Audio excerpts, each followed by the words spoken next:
তেতিয়া বৰ সদায় গাব হয়নে বাৰু পঢ়িব শুনিব যেমে নাপাওঁ পৰম শ্ৰদ্ধাই প্ৰতি আপুনি গান এইটো কীৰ্তনৰ মহিমা হেন হৰি গুণ যদি কীৰ্তন নকৰে কদাচিতো তত্ত্ব নাজানিব একো নোৱাৰে আমাৰ ভগৱন্তৰ যিমান গুণানুকীৰ্তন ইয়াত কৰাইছে প্ৰত্যেকটো কথাতে একো একোটা তত্ত্ব ইয়াত নিহিত হৈছে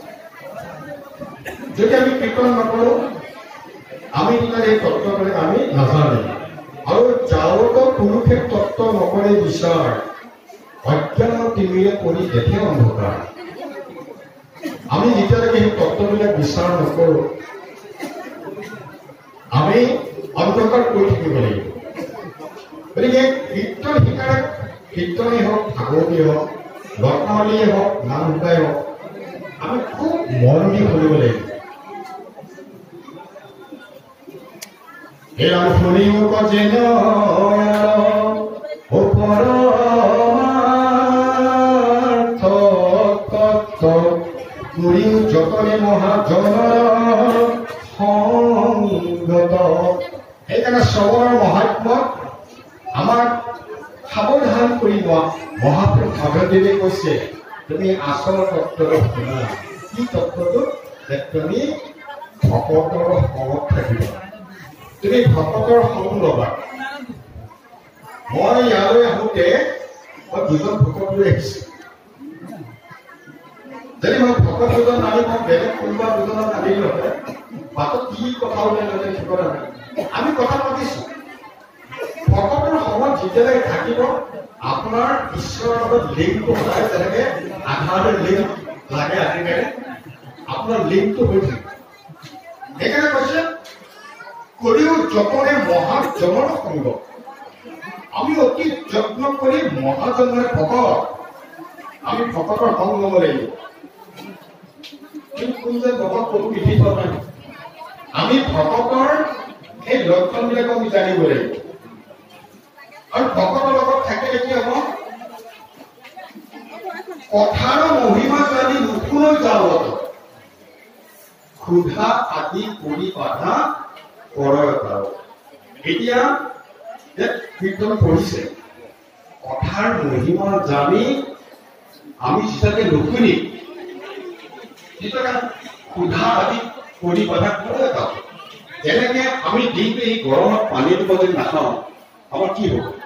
আমাৰ পিয়াহে অন্তঃকষ্ট শুকাই যাব আমাৰ শৰীৰটোত পানী কমি যাব ডিহাইড্ৰেশ্যন হ'ব নহয় বাৰু সেইকাৰণে এই ক্ষুধাটোৱে আমাক বাধা দিব কথাবিলাক বুজা নুশুনাৰ যদ্যপি কথাৰ একো তত্ত্ব তথাপি শুনিব নিত্য কানুৰ শুনিব আপুনি একো নুবুজিব একো বুজি পোৱা নাই তথাপিও সাধুৰ সংগ আমি সদায় শুনিব লাগিব পুৰন্তে পুৰন্তে যেবে ৰতি ভৈলা যাওক তেবে ক্ষুধা আদি বাধা এৰিবে এই শুনোতে শুনোতে আমাৰ কীৰ্তনৰ প্ৰতি আমাৰ শ্ৰদ্ধা আহিব কীৰ্তন আমাৰ ৰতি হ'ব ইয়াৰ পিছত নিশ্চয় ভাল কথা কি বা কৈছে আমাৰ দৰকাৰৰ কথা কৈছে এই যে ৰতি হ'ব তেতিয়া আমাৰ কি হ'ব এই ক্ষুধাটো আমাৰ নাইকিয়া পিয়াটো আমাৰ নাইকিয়া হ'ব তাৰমানে পানী খালে যেনেকৈ আমাৰ পিয়াটো গুচিব আমাৰ এই পাঠ আমি শুনিলে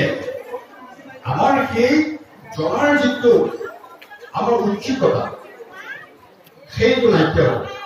হ'ব এইখিনি এতিয়া কৈছে এতিয়া নাম প্ৰয়োগ কৰিছে নাম প্ৰয়োগ নাম প্ৰয়োগ আছে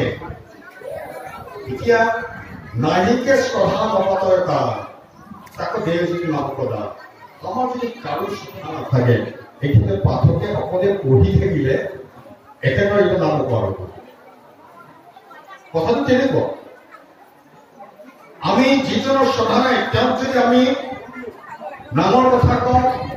কৃষ্ণৰ কথা কওঁ আমাৰ নাম প্ৰয়োগ এতিয়া ভকতৰ কথা কৈছে মই সময় কৈছো সময় গৈ আছে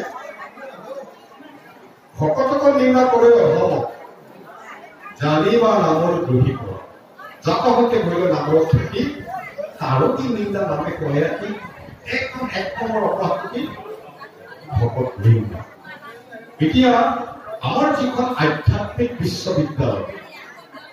এই আধ্যাত্মিক বিশ্ববিদ্যালয়ত আমি প্ৰত্যেকে একোজন ছাত্ৰ। আমি কোন কোন শ্ৰেণীত পঢ়ি আছো আমি কোনেও নাজানো, কিন্তু ভকত যিজন সেইজন একদম শীৰ্ষৰ বিন্দুত আছে। ধৰি লওক এখন স্কুল, এখন কলেজ, সেই কলেজৰ একেবাৰে শীৰ্ষৰ ক্লাছ শ্ৰেণীটো কি? ক্লাছ 10 তেওঁলোকে আছে। ক্লাছ 10ৰ ছাত্ৰজন আটাইতকৈ শ্ৰেষ্ঠ। গতিকে আমাৰ তল ক্লাছৰ ল'ৰাবিলাকে ক্লাছ 10ৰ ছাত্ৰজনক শ্ৰদ্ধা নকৰিব নেকি? এতিয়া ভকতজন সেই তেনেকে একে শীৰ্ষ ক্লাছৰ ছাত্ৰ, আধ্যাত্মিক বিশ্ববিদ্যালয়ৰ ভকতজন, কাৰণ তেওঁৰ দ্বাৰাহে আমি বাকী তলত থকাবিলাকে আমি বিদ্যালয়খনত পঢ়িবলৈ পাইছো। গতিকে সেইজনক যদি আমি নিন্দা কৰোঁ, জাতকন্তি বুলি নামৰ খ্যাতি, এই ভকতে নাম গায়, ভকতে নামৰ বিষয়ে জানে, ভকতে প্ৰভু ভগৱন্তৰ বিষয়ে জানে, ভকতে প্ৰভু ভগৱানৰ গুণানী কীৰ্তন কৰিব জানে, আমিতো একো নাজানো। আমি স্কুললৈ মাত্ৰ আহিছো। গতিকে সেই ভকতক কোনোবাই যদি নিন্দা কৰে, তেতিয়াহ'লে সেইজন তেতিয়া নাম প্ৰভাৱ কৰিব। তাৰপিছত কৈছে গুণানৰ যদি বিশ্বত কেৱল বহি যাব, তাৰপিছত অতিক্ৰম কৰিব।